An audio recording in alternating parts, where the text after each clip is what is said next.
بسم اللہ الرحمن الرحیم اللہم صلی علی محمد وعلی آل محمد کما صلیت علی ابراہیم وعلی آل ابراہیم انکا حمید مجید اللہم بارک علی محمد وعلی آل محمد کما بارکت علی ابراہیم وعلی آل ابراہیم انکا حمید مجید۔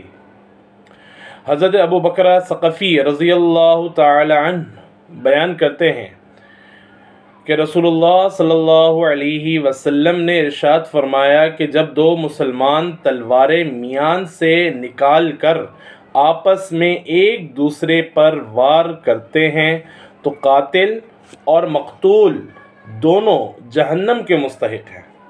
تو قاتل اور مقتول دونوں جہنم کے مستحق ہیں۔ میں نے عرض کیا یا رسول اللہ صلی اللہ علیہ وسلم، قاتل تو جہنم کا حقدار ہے لیکن مقتول کس لیے؟ تو جناب نبی کریم صلی اللہ تعالی علیہ وسلم نے ارشاد فرمایا اس لیے کہ یہ بھی تو اپنے مقابل کو قتل کرنا چاہتا تھا، یہ بھی تو اپنے مقابل کو قتل کرنا چاہتا تھا۔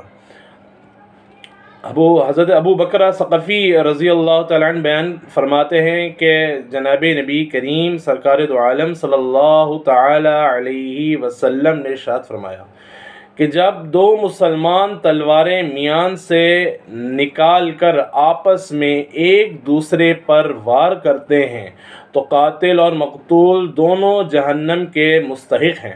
میں نے عرض کیا یا رسول اللہ صلی اللہ علیہ وسلم، قاتل تو جہنم کا حقدار ہے لیکن مقتول کس لیے؟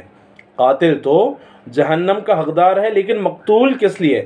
جناب نبی کریم صلی اللہ تعالی علیہ وسلم نے ارشاد فرمایا اس لیے کہ یہ بھی تو اپنے مقابل کو قتل کرنا چاہتا تھا، یہ بھی تو اپنے مقابل کو قتل کرنا چاہتا تھا۔